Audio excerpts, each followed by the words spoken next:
Hi, everyone. Welcome. Thanks for joining us for the ARC of Fort Bend County's Parent Education and Support Group meeting today. My name is Carrie Axtell, and I'm the Advocacy and Youth Programs Director here at the ARC of Fort Bend.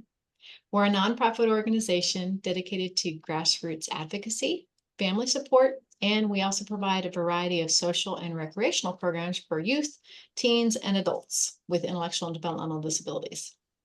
So if you would like to learn some more about our mission and our programs, we invite you to come visit us at our website, arcoffortbend.org, and or follow us on our social media, Facebook, Instagram, and connect with us there. So today, if during this presentation, if you have any questions, feel free if you'd like to unmute and ask your question, you're welcome to do that. Also, I'll be monitoring the chat. If you have a question there, you're welcome to put it there and interact with our presenter in either venue that you would like. Today, we are very pleased to welcome Dr. Leah Kleonsky, and she is a licensed clinical psychologist who helps parents and children connect in the therapy room. And then she goes home to that same messy, joyful work with her own two young children. So she founded the Thriving Child Center, which is a child psychology clinic in the River Oaks and the Woodlands areas.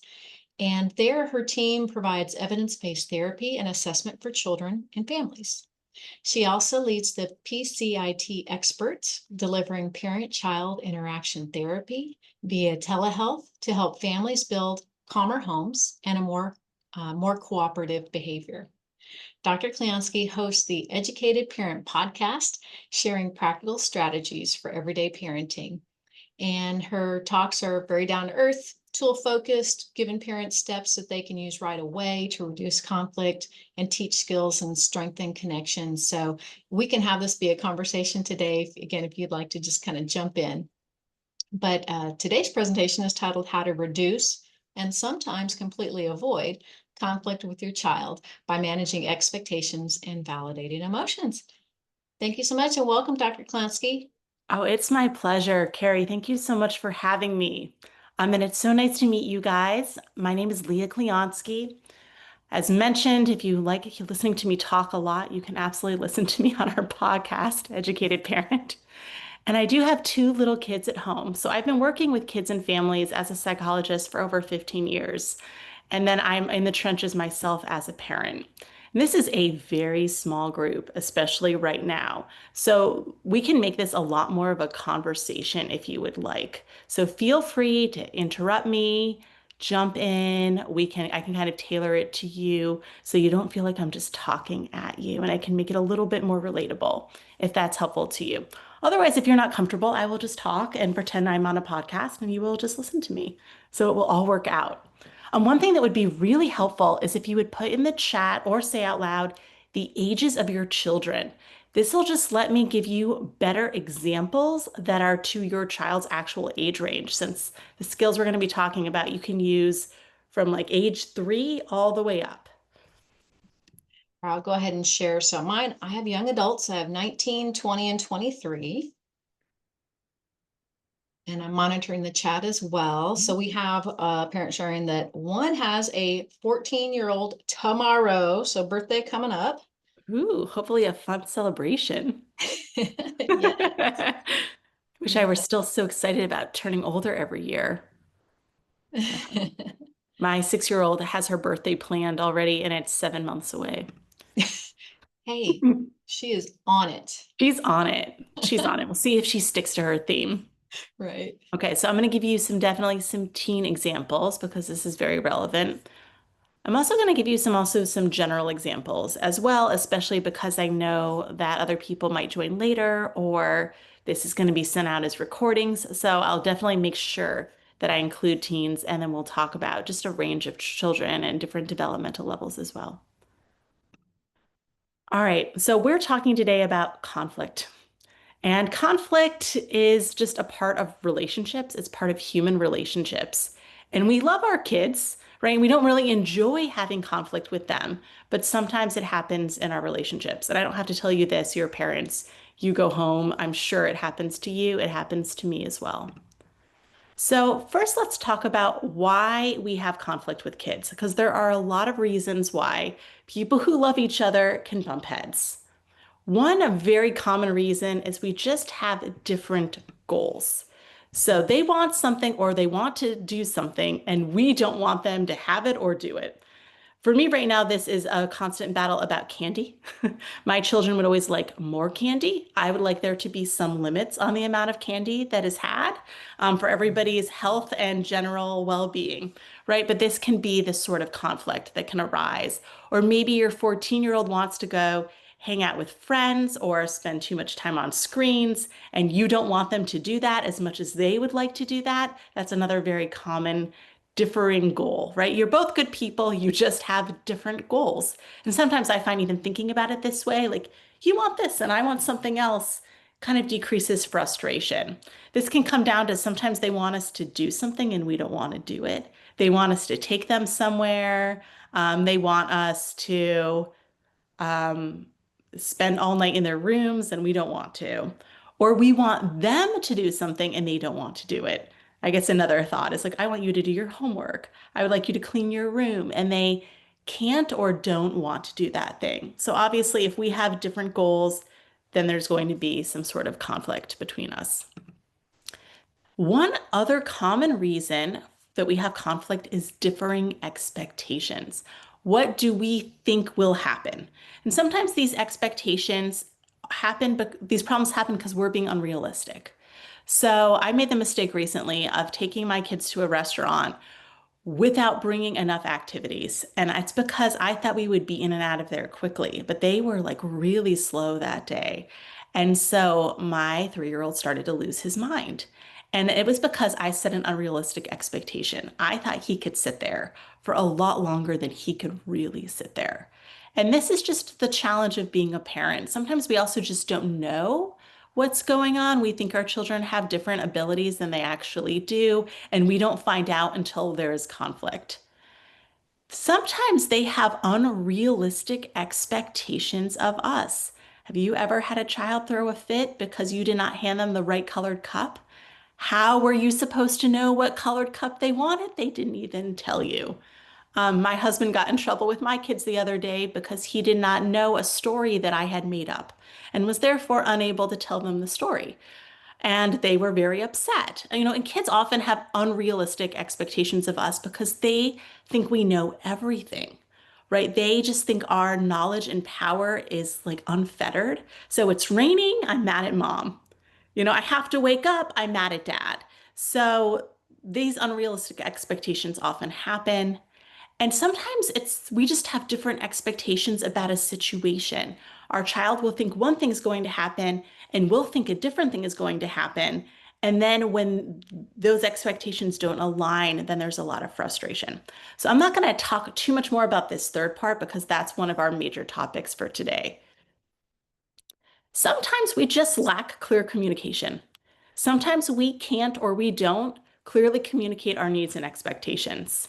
We just don't explain what we want them to do in a way that they understand, and then they don't do it, and then we're upset with them or they're upset with us. Right after COVID, I took my daughter to the grocery store for the first time, and we walked in, and she ran away first thing because I didn't tell her that the expectation of the grocery store is that you were supposed to stay close. Didn't communicate. So she immediately ran. And I was like, why did she do that? Oh, I just assumed she knew the social rule of the grocery store. And she did not. She was really interested in the potatoes, right? So we don't always communicate. And often our kids can't or don't communicate their needs or expectations clearly to us.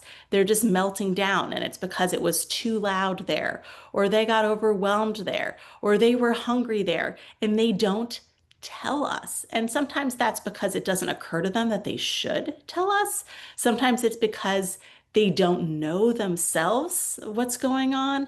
Sometimes it happens because they don't have the words to tell us. There are a lot of reasons, but the communication often fails on the child's end. Again, this is not criticizing kids, it's just where they often are developmentally, and where they are in terms of understanding this social back and forth. I can't know what's wrong unless you tell me It's like that pain of having a newborn that's crying hysterically and you're guessing, is it the diaper? Are they hungry? Are they tired? And no one's communicating except for, I don't like it. This kind of leads us into emotional dysregulation. Sometimes we have conflict because we're too upset. And we could be too upset or dysregulated for reasons that have nothing to do with our kids. We could just be having a terrible, terrible day, and our kids come home and we are grumpy. And this just sets off conflict. I actually, if you end up listening to my podcast, have an entire episode about morning routine and how to make it run more smoothly.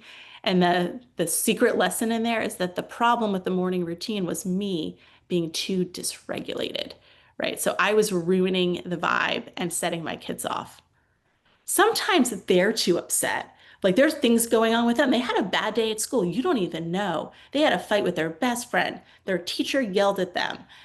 They lost their favorite crayon. They're interested in lizards and they only saw two on the playground and they wanted to see 10, right? And they're upset. And so you're like, hi, it's great to see you. And they're yelling at you. My son actually woke up like this today. He had a meltdown all morning, and it's because he woke up in a bad mood. And I tried everything. There was no getting him out of that mood, right? So these emotions can just lead to conflict sometimes, especially if the other person is upset, and then you just kind of trigger each other.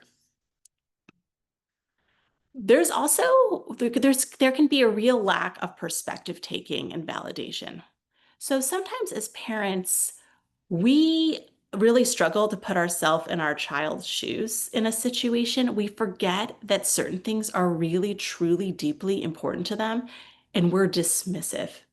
So, like, if your child really loves red and that is their favorite and they're obsessed and they identify as a kid who loves red, which sometimes happens with kids, and you give them the blue bowl and they're upset, you're like, well, that's not a big deal.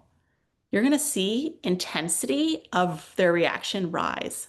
Think about any time you've ever been told to just calm down. What happens to your emotions? They just go up, up, up. So sometimes it's just that we don't think about that and we just tell them, oh, you're overreacting. You have to be more flexible. And that's a great way of increasing conflict with anybody. Also, they're not good at it with us either. Remember, they forgot that we're even human some of the time, right? They just think like we rule the world. So they don't have that ability to think about like, how is mom feeling right now? Like she said she's not feeling well. Should I maybe go a little bit easier on her today? If you have a fight with a 14-year-old, they don't usually say, mom, from your perspective, I kind of get why you set that limit, right? They just tell you you're mean and yell at you. So you can feel invalidated too, which will increase the intensity of your reaction.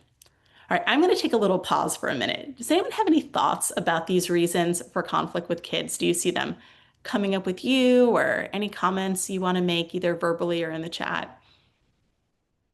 Yeah, so the lack of perspective taking, right? Yes, I've been guilty of that so many times as a parent because, right, as a parent, we are just we're the ruler, right? It's our way. This is the way it is. Why don't you just understand? You're the child. You're supposed to just understand and accept what I'm saying. So yeah, I can definitely unfortunately see that in myself. And yeah, we have some comments says that yes, all this is making sense. Yeah, I mean it's true of all parents are everyone's human, right? And if you think that I'm a perfect parent, I can disabuse you of that idea right now, right? All of us can get into these kinds of situations. I do think that we're going to talk validation is one of the things we're going to talk about more and how to do it well. But I find this to happen even more often with kids who have higher support needs, where we're just kind of tell them to get over it and be more flexible. Because we're like usually trying to work on some level of flexibility and we're frustrated because they have a very set way they like to do things. And so sometimes we can really like push back on that in a way that makes sense considering our level of frustration, but also can send this message like there's something wrong with you for feeling that way. And that definitely will make somebody more upset with you than they already were.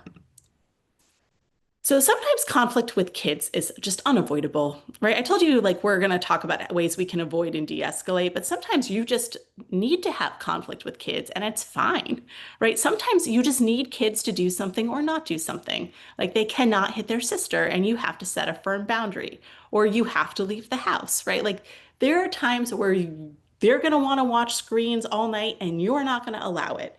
So sometimes you are just going to have different goals. They're going to be mad at you. You're going to set a limit anyway. That is fine. It's just like how in any long-term relationship, you're probably going to have some level of healthy conflict at some point. You're also just going to run into their lack of skills, and you can't control that. We can't control when our kids are mad at us because we cut their toast wrong, right? Like sometimes you just can't avoid it. I think I mentioned today my son just woke up really irritable. And the fact he had little pancakes and they were saturated in syrup, and he just kept insisting that there was no syrup on them. And I didn't know how else to show him there was syrup all over his pancakes, right? So, like, he just had an unrealistic, I don't know what he thought they should have looked like, but I couldn't make them happen that way. You know, our kids have their own struggles with communication. We can teach them communication skills, but they also just sometimes can't use them. Just like sometimes they can't regulate themselves. So the our entire like limbic system that relates to our emotion regulation and our frontal lobe that tells us to stop and think about it, it's not even fully developed in healthy adults until we're around 30 years old. So if your child is having any challenges and they are younger than 30, they're probably having issues in those areas. So it's just understandable that they are struggling managing all of those things, especially teenagers, by the way, when they actually perceive things through their emotional lenses instead of through their frontal lobe functioning. And the more triggered they are emotionally, their frontal lobe shuts down. So they are really at a disadvantage. That's why we see teenagers like make so many emotional decisions. And they just struggle with perspective taking. Again, you can work on skills around this, but we just expect that our kids are little and they're just going to have a hard time. So sometimes you're just going to run into situations and there is nothing anyone could have done to prevent some level of conflict around them. However, there are some concrete strategies we can use to avoid unnecessary conflict. Notice I didn't highlight different goals because I think sometimes you're just stuck there. But if your goals are really that different, but we can highlight ways of helping with differing expectations. We can improve communication on our end, right? We can have control over what we communicate. We can have control over regulation on our end, and we can improve our perspective taking and validation. And our work in these areas can help avoid unnecessary conflict. We can avoid adding fuel to the fire and sometimes even get around things before they become truly problematic. So the tool sets we're going to use to kind of get at these areas are expectation management and validation. And the reason I picked these tool sets is that they work if your child is 3, 13, or 33, right? Like all humans benefit from knowing what to expect and having everyone be on the same page about expectations and feeling seen, heard, and validated in their emotional experiences. And that's why they're so general. Before I go into detail on those thoughts, questions, reactions. I think it's making sense. Okay. I'm going to tell you a story about something that happened to me when I was 7. So I was a very creative 7-year-old, and I always have high expectations and big dreams.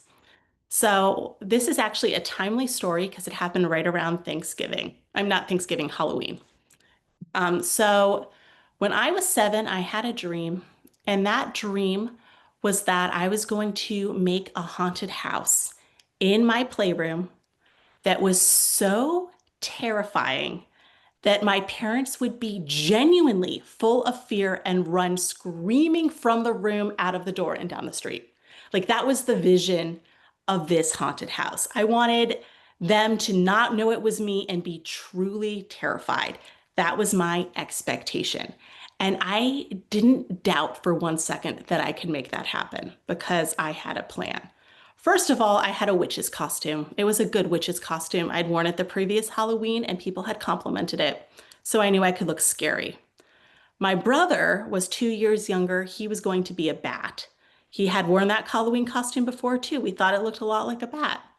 And my 2 year old sister, we were going to wrap her in toilet paper and make her a mummy. So I had characters in my haunted house that I thought were scary. I had a cassette player because this was the 90s.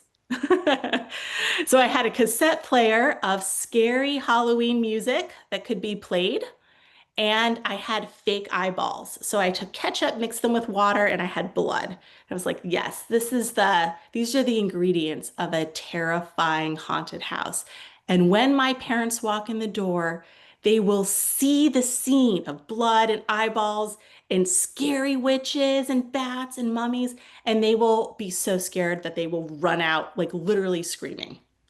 So I set up my haunted house. It all looks pretty good to me. Turn out the light, we invite them in. And they walk in and they see this elaborate setup and they say, "Oh, this is so cute. Look what Leah did. Look what she did. Look how she set everything up." So they were not scared. And then my sister, who was only 2, she got scared. The Halloween haunted house was scary to her. So she runs over to my mom, starts crying. My mom's comforting her. And my brother then gets freaked out. So he goes over. So everyone's getting comforted except for my parents who are not scared. They've said out loud that this is cute. And so everything I planned is ruined. My expectations are completely unmet and I lose my mind. I am hysterical. I am furious. I am deeply disappointed. I feel betrayed by everyone involved. Like I threw a gigantic fit. I had a huge meltdown at that moment. And honestly, just even thinking about it now as an adult, I can feel how upset I was at 7. Like it was deeply disappointing. So, what went wrong? What is the problem here? Do you guys know? Your expectations were totally different. Yes. Yes. Yeah, I had I had a dream and we were not even within the realm of achieving this dream. And that was a real problem. And I think this happens to our kids a lot of the time. They have a dream of what they think is going to happen in different situations. Sometimes we don't know what their expectations even are. And so we just walk them into a situation. It doesn't look at all like what they expected. And then they are very, very, very upset.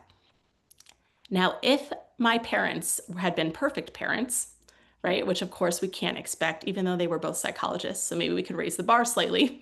But if we acknowledge that they're imperfect, but if they had known what to do, what would have really helped is if they'd said to me, "Leah, what do you think will happen in your haunted house? What are you expecting?" Because they knew I was preparing for it. If they had known what I was expecting to happen, we could have talked about it and they could have either adjusted my expectations or adjusted their behavior.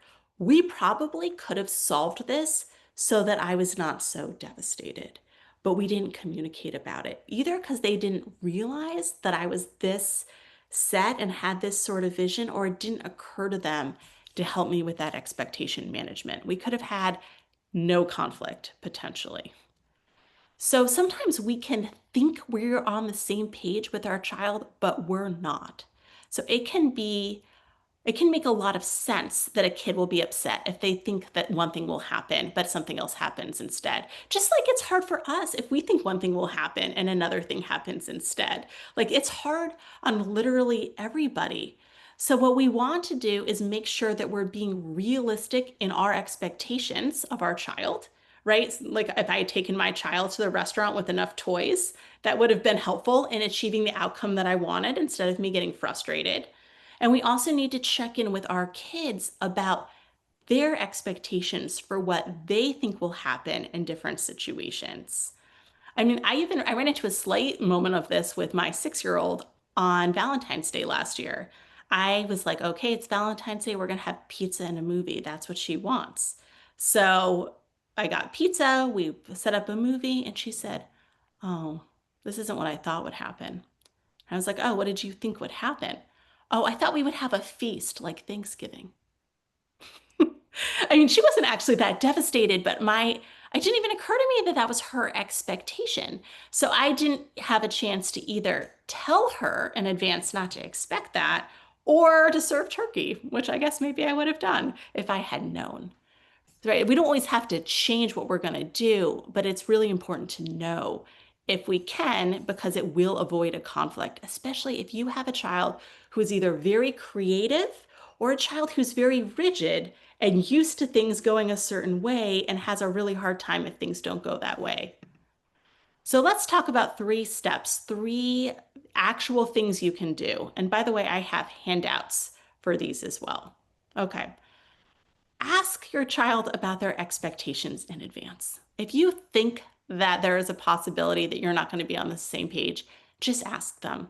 Oh, your birthday's coming up. Actually, this might be a good one for you, Michelle, with a birthday tomorrow. What do you think is going to happen at your birthday party? Because there might be things that they think of that you did not realize were really important. Oh, we're going to have donuts first thing in the morning. And you're like, oh, okay, didn't know that was going to be a thing you really wanted. Or it could be something even unrealistic that you're not going to do, but it's helpful to know. What do you think will happen? We're going to Target to buy a toy for your friend. Do you think you're going to get a toy too? This is the question I have to ask my kids so that we can set the expectation that we're not buying anything for them at Target, right? Like I want to know what they imagine will happen. What do you think will happen when your boyfriend comes over? Right? If you're letting your teenager invite someone to the house and they think they're going to be able to hang out alone in their room with the door closed and you do not think that you want them to do that. Again, not judging you no matter what you chose here, but if you're going to have some rules around this, you might want to figure that out in advance. Just asking them, what do you expect to happen at this sleepover? How long do you think you'll get to be there? If your child can't answer these questions, then you want to just make some best guesses, right? You're like, okay, based upon their past experience, what has usually happened so that you can prepare them. Like if every time they go there, they get a special prize, they're going to expect to get a special prize again. Or what have they expected in the past in this situation? Is every time you take them to Target, they've expected a toy? Then you're not gonna do that. That's important for you to know because you can probably guess what their expectation was. I see some movement in the chat. I'm not sure what it says. Yeah. Yeah, so Michelle's saying, yes, absolutely. Well, I think in comment to, the birthday coming up, about, um, I actually was thinking about, a question. So managing the expectations, one of the challenges with especially teenagers is asking these questions, absolutely, and maybe they'll tell you, hey, I expect we should be able to do this or that. So what are some strategies or some good ways to share with them or inform them about what your expectations are without them feeling like they've just been told what to do? Well, we're not there yet. We'll talk Okay, about we're that in a getting there. second. Also, sometimes if you have different goals, there is no way to avoid conflict. Yeah. The next part is hard because sometimes we get anxious if our kids start naming expectations that are like not possible. So you have to listen to all of their plans and not interrupt them. You just have to like commit to just letting them tell you everything. This is always hard for me. I want to jump in and be like, well, yeah, we can get you donuts. No, no, no. Right? Like you want to make sure you hear the whole plan. And in your mind, you're thinking, I'm going to let you do this. This one's okay. This one's okay. This one's not going to be okay. So if you were sitting there listening to your teenager describe like the party they want to throw at your house, and they're like, and we'll just give alcohol to everyone. And you're sitting there thinking, that is not going to happen. Right? You're in your mind, you're just like listening and asking follow-up questions because you know that that is going to be the hard news you're going to have to break. But there might be other things that they talk about. Like, well, we're also going to watch the football game. And you're like, well, that's doable.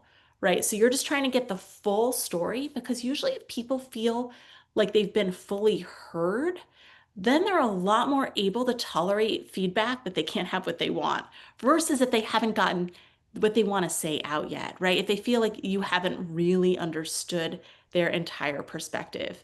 I think what humans want most of the time is just for people to really understand us. So force yourself to listen. Think about how close their plan is to what you had originally anticipated, And then another thing you can ask if they're just listing lots of things are, what are the most important parts of this plan? Like, what are the things that will make this a success to you? Because you might be hung up on a detail that actually doesn't matter to them. Like, they threw out, we could have alcohol at the party, but they actually don't care about that. That's not like a foundational piece. So they're going to be willing to let go of that pretty quickly. Maybe watching football or having good pizza is the foundational piece. So, really, just listening, getting all of the information that you can is really, really helpful. All right, the third part is communicate clearly in advance whether or not you can meet their expectations. Let them know really clearly, like this part can happen. This part is not going to happen. It may be very tempting to avoid the conversation and be like, well, if I tell them now, they'll be upset. So I'll just wait and tell them right then. But that is how you guarantee conflict. I'm going to tell you a story about my prom. So in my high school was in the Northeast. There was no HOCO. There was just prom. Prom was a very big deal. All the years leading up to prom, there had been a culture of these very big after parties at this school. And of course, they'd been getting out of hand. And the year before my prom, my senior prom, which is the one that mattered, there had been some like wild parties that got very out of hand. And my friends and I were excited to go to one of these parties because none of us had ever gone to a party before. So we were all like very like well-behaved type A kinds of students. In September, when school started, one of the first things they told us is this year, if you go to prom, you have to spend the night in the gym. There are no parties. You are not allowed to leave. If you go to prom, we're busing you to the gym after. That is where you will spend the night. And of course, we all were so mad. We're like, we're not going to go to your stupid prom. You ruined prom. It's our dream, right? By May, when prom actually happened, we'd all gotten over it, right? And it's because we had a long, long time to readjust our expectations. Everybody still went to prom, right? And nobody left because you couldn't, right? So like we had just completely readjusted. So it is so much better to have that tough conversation where your child is like, this isn't any fun and you're mean and this is not how I wanted it to go in advance, because when the actual thing happens, they're going to be less upset. They've had a chance to adjust, or you might have changed your entire plan around. So if my parents, going back to that example of the Halloween disaster, if they said to me, what do you expect? And I'm like, I expect you to be terrified. And they'd said to me, Leah, listen, we're grown-ups. Pretty much nothing is going to terrify us that can happen in a haunted house. I'm really sorry. We're just not going to feel real fear. Like we can pretend, but we're not going to be like truly scared. So we can pretend, or if the real fear is what you want, we might have to do a different activity that's going for a different goal. And if I had known that, I could have either adjusted my expectations and we could have played it as a game, or I might have said, I actually don't want to do this haunted house anymore at all. Like instead, let's do a different activity. So you want to just be clear. You can be respectful. You want to let your kid know which aspects of this will work for you, but sometimes you're just going to have some conflict around different goals. The important part, and we're going to talk about this next, is that it really helps if you can validate their emotions related to disappointment. So if your child's like, I expect my girlfriend to come over and we're going to close the door, and you can say, I can see why you're really sad that I've said no to this. I can see why this is really disappointing and frustrating for you. That is going to get you a lot farther than saying, well, why would you ever have expected that? That was, just get over it. You're being ridiculous. Thoughts about this expectation setting. It really requires some forethought. Yeah, I can definitely see that too. But I like these strategies because, like you said, almost the first strategy about listening without interrupting, that is kind of validating too, because it actually lets them feel like, wow, they respected me enough to hear me out, I guess, Mhm. which is comforting to the person talking about it. So yeah, I think these are some really good strategies. And asking them about the important parts of their plan, again, further gets them to kind of be engaged with it, and that you're You're hearing them out and wanting to care about what is important to them too. Yeah, it's really important in good communication so that the other person feels really heard. The best way of irritating a teenager, especially, is if you say, "Tell me what you're planning," you immediately cut them off. And then they'll say to you, "Why did I even bother talking to you? You just don't let me do anything and you don't even let me explain." Right? Like it is a surefire way to have some conflict. Also, sometimes you realize that your child's plan is easier than your original plan. I said to my 6-year-old the other day, like just randomly, like if you could have anything for dinner in the whole world, what would you eat? Like I was just playing a mind game. I wasn't thinking about real dinner. And I expected her to say like 30 cupcakes or something. She was like, pasta with red sauce and broccoli. Well, I was like, Ella, I can make your dream come true. Like, we actually have those things at home, right? That is easier than the dinner I was planning. So sometimes, like, it's actually really nice. You realize that there will be no problem at all. And they've started to think about their own expectations as well, which is really helpful, you know? So you're also teaching kind of a skill within that. What is everybody expecting here? The other thing I think that's helpful is that time going by, like with your prom example, that so much time had gone by, especially with you bringing out the fact that the teenagers, they're so emotional at that time. So allowing that, you're allowing a cool off period, basically, right? Oh, they were really smart. I was like, why would they tell us that now? We're all going to be mad all year. And then I later, by the time when we actually had it happen, I was like, oh, that was so smart of you. If you had told us the day before prom, like there would have been a boycott probably, and some sort of alternative party. I don't know. People would have just been really mad the entire time. And people had fun at that point. Yeah. All right, so now we're going to talk about validation. I'm going to start off with a story. This is not an exact story of something that specific that has happened to me, but it's something that I'm sure has happened to all of us at different times. So let's pretend that you bought a vacuum cleaner and your old one broke and your kids were like, getting crackers and junk food everywhere and you're like, "All right, we need a new vacuum." You're looking through Amazon, you're reading all the reviews. Maybe you buy one slightly over budget. You're like, "All right, I'm going to splurge. This is really important to me." The vacuum comes, you set it up, you're all ready and you go to vacuum and it just doesn't work. Like the suction is terrible. You're not getting any crackers off the floor. It's a complete waste.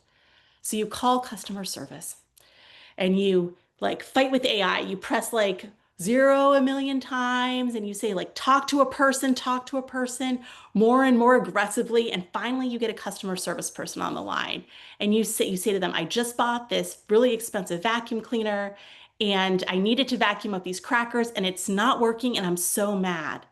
And they say to you, "Well, you probably are using it wrong." What happens to your frustration? Goes up, right? You're like, "I'm not using it wrong. I know how to use a vacuum." And they're like, "Listen, our product is great. And you're the only person who's ever had a problem with it." Your frustration increases. And you're like, "This is stupid. I bought this vacuum cleaner. It should work." They're just telling you, "Calm down. This is not a big deal. You're overreacting. It's just a vacuum cleaner." By the end of this, how angry are you in this example? Right?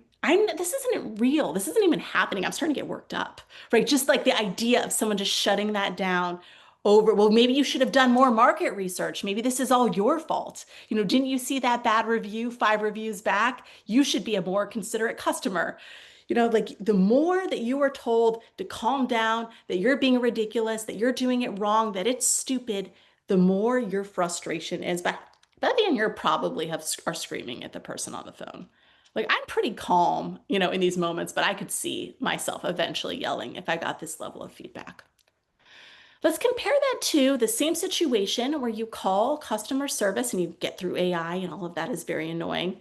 Get to a person and you say, "I just bought this vacuum cleaner and it doesn't work." And they say to you, "Wow, I can see why you would be so frustrated after you invested in our product and it did not work as you expected. That would be really hard."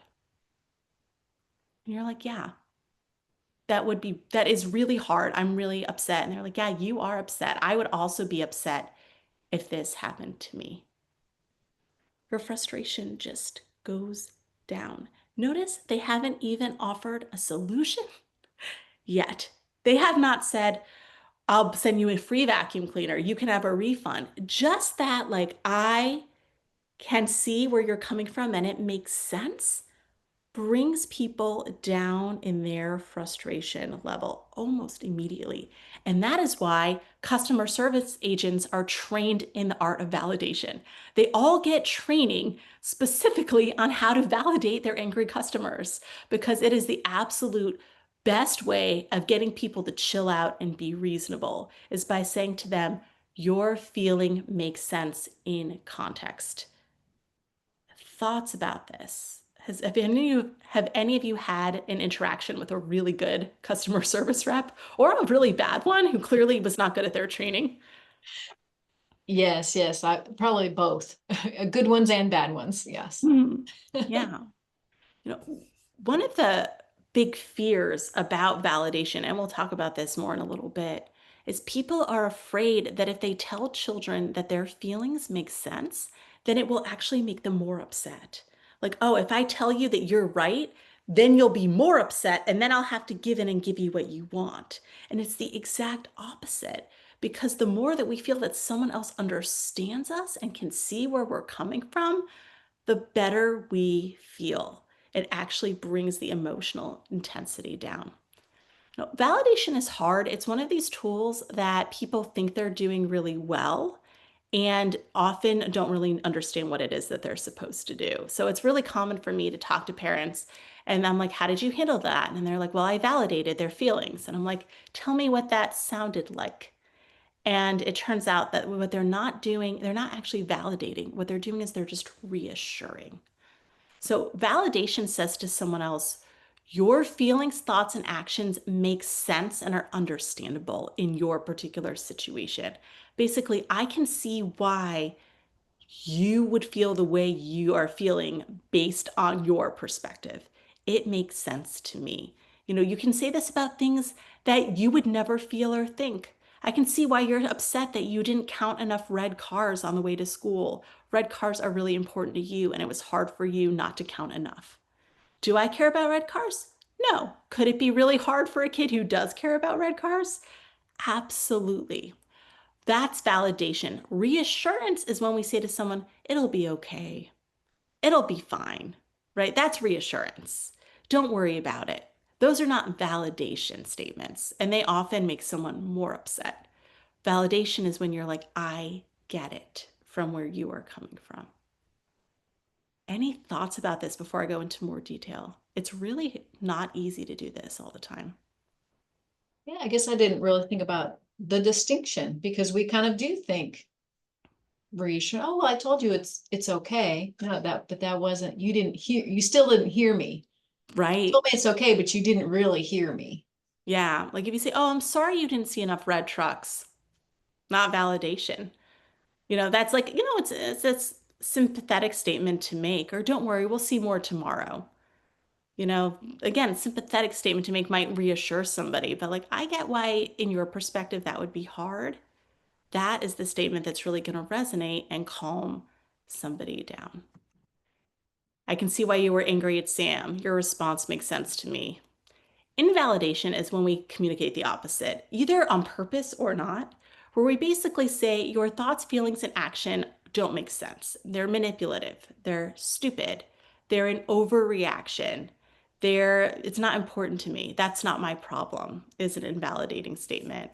You shouldn't feel that way. You shouldn't let that stuff get to you. That's not a big deal. That's a small problem, not a big problem, right? Those sorts of comments basically say your perspective just makes no sense. And if you would like to watch someone get very upset with you, all you have to do is say or do something that communicates this really clearly. Because if you're told that, then you escalate to show the other person that it's important. So let's use in a different example. Let's say that you were waiting a really long time for an ice cream cone and you get to the front and they're out of your favorite flavor. And if you say to that person, it's not a big deal. You can just eat something else. They'll say, no, it was a big deal. You don't understand. Vanilla is my favorite. I really love vanilla. And you're like, yeah, but there's other flavors kind of like vanilla. I think we should just move on. This is a small problem. No, vanilla is my favorite. I really like vanilla. We can buy vanilla at the grocery store. This is not a big deal. It is a big deal. Like it's just a perfect way of setting someone off versus if you say to them, it is really hard for you not to get your favorite flavor. You've been waiting for vanilla this entire time, and I get why you would be upset. Sometimes after that, you can get into some problem solving, but you have to validate first, or it just doesn't work. Another worry people have about validation when I talk about this is that they're afraid that if they validate, then they're saying, I agree with how you handled it, which is not the same, right? So if my kids get into a fight and my son, who's very mischievous, provokes his sister and she finally loses it and hits him, I can say to her, I can see why you got so frustrated with your brother that you hit him. And it's not okay to hit people, right? I can validate her feeling because it's real and I can see why someone without a fully functional frontal lobe would feel very tempted to hit her brother. And it's also not okay. So you can give that feedback. I can see why you are so angry that you feel like yelling at me right now as I set this limit with you. It makes sense to me that you would feel that way. And you still have to talk to me respectfully, right? Like you can validate and limit set together. Validating someone's feelings, behaviors, emotions, perspective is not the same as saying, and I agree, and I think you should have done it, and I would also do it. And so you don't make things worse by validating. You're not then saying, yes, I agree with you. And I think that's what we're really scared of. Like if your teen comes in late after curfew and they're like, but I was having so much fun. And if you say, I can see why it was really fun for you to stay out late, like I can understand how you could have been having so much fun that you did not want to go home. You're not saying, and I agree that you should have stayed out and not told me. You can say, and you still have to come home when we agreed to. You can understand where they're coming from and have a limit around it. If you validate well, your relationships improve with everybody, not just kids. They improve with your friends, they improve with your coworkers, they improve with your partner if you have one. And they're really good way of de-escalating conflict and intense emotions. And what's interesting is if you're very validating to your kids, they start validating you more. Oh, I can see, mommy, you were really tired. Like they can start saying things back to you that show that they're doing some perspective taking. Because we're really showing I listened, I'm trying not to judge you, I care about our relationship, and we can disagree. We can be on both sides. We can have healthy conflict without having a giant emotional blow up, right? You can disagree respectfully with someone. You can set a limit with someone without ending up in an actual fight with them. Any thoughts about this concept before I tell you more about how to do it?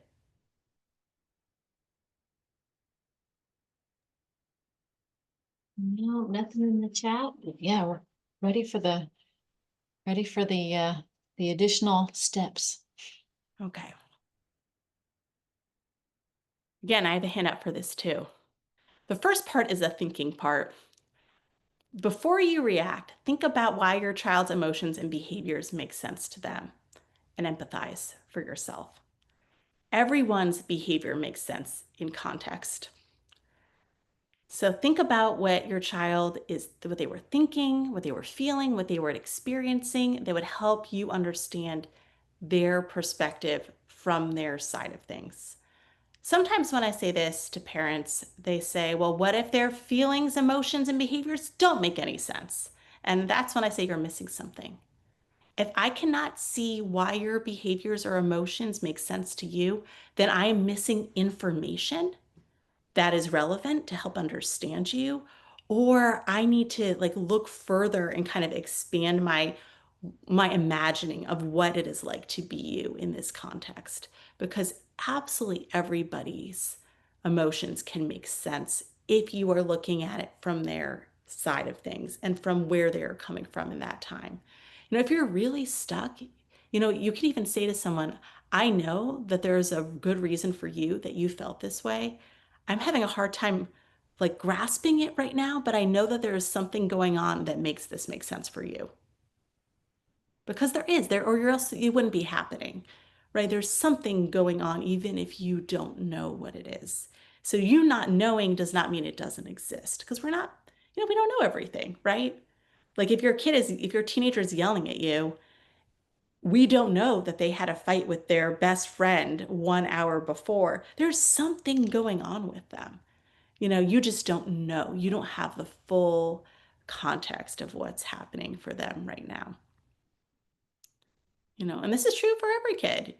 I don't know why my 3-year-old was in such a bad mood today. I imagine that something was going on that made things make sense for him. Maybe he wasn't feeling well and he couldn't tell me. Any thoughts about this? This is a hard one. Just like I would just really think about it first. It's really easy to be like, well, if I don't know, then it doesn't exist.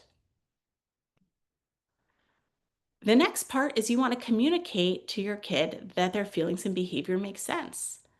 I can see why you were feeling so angry that you started yelling. It makes sense that you're disappointed when I said we're not going to buy another puppy. It's hard when a friend is being mean to us, right? Like, it's like, yeah, like, even though I was never going to buy you another puppy anyway, I guess I can get on board with the fact that you were hoping I would and you're sad that I won't. It can be over that unrealistic thing that you cut their toast wrong. For them, it makes sense, right? Does it make sense to, like, from our perspective? Like, why does it matter how your toast is cut? But I can see how, because this is important to you from your perspective, it, I guess, makes sense that you're sad that your toast did not turn out the way you wanted it to be. Again, you're not like, and I will recut it necessarily, right? Like, you don't have to fix it just because you can understand it. This isn't, I'm going to validate your feelings and your experience and then have to like give into it or change my behavior in response to it. But I can see you. If necessary, then you set that boundary. Empathizing with and understanding a behavior is not the same as agreeing with it. And this is that example I was using before. Like, I can understand why you felt so overwhelmed that you started yelling at your brother. And it's not okay to scream at little kids because it scares them. I can understand that you were really upset when I told you that you couldn't drive your car at 1 in the morning. And you're still not allowed to drive your car at 1 in the morning because I don't think it's safe to do. Right? Like, it's not, you don't have to accommodate it. You can just understand, like, it's frustrating. It's really frustrating when we don't get to do what we want to do. I personally always like to do what I want to do, and I don't like it when I can't.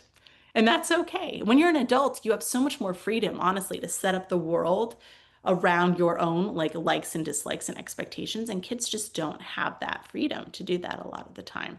So this is not a request that we be overly permissive, but it is we can understand their feelings around the things that happen to them to the best of our ability. And then you want to avoid accidental invalidation. So you can do the first 3 steps. And then at the very end, if you do something that suggests that, that they're being ridiculous in some way, you undo it all. Like, if you're like, I can see why you're so frustrated that I'm not going to let you take the car out in the middle of the night. It's really unsafe. And I can understand why that bothers you. And they're like, yeah, it really does. And you're like, but did you really think that was a reasonable ask? Or if you're like, well, like, that was pretty ridiculous for you to even be upset about this, or you roll your eyes, or you're saying the right thing, but you're on your phone at the same time. Like, there are a lot of ways that you can invalidate what you're saying and doing. And then it's like you didn't even have to say it. Like, you just undid every single part of this. So just be careful about your communication. Kids often are really bad at validating us. When I work with teenagers and they're like, oh, my parents just keep getting mad at me. And I'm like, would you like to know how to keep your parents calmer in these conversations? Listen to what they say and try to understand where they're coming from and tell them that you do. I promise they'll calm down. If you can say, I can see, Mom, why you don't want me to drive in the middle of the night because you care about my safety, we're all going to calm down, right? You can still disagree with your mom and think that it's a good idea. But if you hear and understand the perspective, like, the adults in the room calm down too. I think boundaries is really important. Sometimes as a parent, that can be difficult, especially when a child, so you validated and you said, yeah, but I understand how you feel that to go out at 2 in the morning, but the rule is that we can't go out at 2 in the morning. And then the child just continues with, yeah, but I disagree with that and I want to go at 2 in the morning Mm. so how do we, in setting those boundaries, and then maybe if they continue to push on that boundary and it's not negotiable. So I don't know. Yeah, I mean Yeah. that's gonna get into a whole other talk. With the Yeah. boundary setting, it's like Probably. you calmly set the boundary and then you stop talking about it. You're like, well, Okay. this is how it's gonna be. And if their pressure continues, you leave the situation. There's nothing you can say that's gonna change my mind about this because it's a safety rule. And you just stop having it. Because it takes two people to continue that sort of conversation, So and it like then would it, like, oh, oh, so I'm sorry to interrupt, but so then if you do all the things you said and they're still not willing to accept the boundary that you're setting, would you say it'd be time to set consequences? well, I think it's Like like you can't use the car anymore or whatever the case may be? I mean, are you talking about they've already done it or you told them they can't do it? Like you've told them they can't do whatever it is, you've set the boundary, like, I understand you want to do this, but I'm Mhm. sorry, we can't do it. And then they still do it. Then would you say it's time to set a consequence for that? Yeah, if you think that they're gonna break your rule, if they're like, "Well, I'm gonna do it anyway," then you're like, "Well, then I need your car keys." Yeah, exactly. Okay. Yeah, but if I they're mean, like, hopefully we but get to maybe that, they're but just yeah, maybe they're just mad and you're like, "I really hope you rethink this approach because if especially if you have this conversation enough in advance, you're like, if we get close and I think you're still gonna do this, then we may have to reevaluate your car privileges." Yeah. Yeah. Yeah, like you have to have a consequence at a certain point. The goal, though, is to like, you're going to have a much less angry interaction if you're like, this is ridiculous. And I think that you are just immature and you don't know anything and you can't drive the car, right? Then you're going to have a much angrier person. So you're going to be dealing with a more reasonable version of your child if you validate them than if you escalate them, if that makes sense. So you might still have a kid who doesn't agree with you, but hopefully they'll be agreeing with you less angrily, just like in that prom example, if you told us a far time in advance versus right before, we would have been much more, there would have been way more pushback. So yeah, in that boundary setting, you absolutely can have consequences, but you also don't need to jump the gun with consequences because maybe they're just still like, well, I don't really like it. And you're like, yeah, it's okay for you to not like the rules. So again, leaving kind of that cool down period after, and then see what happens. And if it continues to be an issue, then like you said, maybe the consequences or something, if it's broken. Yeah, if it's broken, right? If you set that expectation and or you really think that they're going to break the rule, they're like, well, I'm definitely going to do it. Then that's maybe where you're like, well, if it's a safety issue, then you have to do something preventative. But this is like, again, you're going to have this argument with them regardless. So it depends whether you figured out in advance what the expectation was, and also whether, again, you escalated it. Like you're going to have a very different conversation with someone who is screaming at you versus someone who is like, "Meh, I don't like it. This is not fair." Right? And then sometimes you just have to say no and just set a really clear boundary. I do have a podcast episode about saying no and setting a boundary. This one is much more related to young children, but it's kind of the same premise where if you're really not going to change your mind, then you just don't change your mind. And at a certain point, you stop talking about it because what's the point? Like they're just pushing you to say yes, and you're not ever going to say yes because you don't think that they should drive at 2 in the morning because you think that they'll get into a car accident. Yeah. Any other thoughts or questions? Michelle, that was a really good question. If you are like, wow, I like listening to you talk about parenting, you can absolutely listen. I just did an episode it's coming out next week about ways of praising your child and why it's okay and not a bad thing for them, why it's actually encouraged. But I kind of go through lots of different parenting dilemmas. There's some specific to connecting with teens and just kind of all sorts of dilemmas we can run into. And I'm also always open to ideas of episodes people really would like to hear. But all of them end with 3 strategies you can use to solve your problem. This has been a great topic. lots of great information to think about. Like you said, it's good to hear it, but sometimes it's harder to put it into practice, right? So very conscious.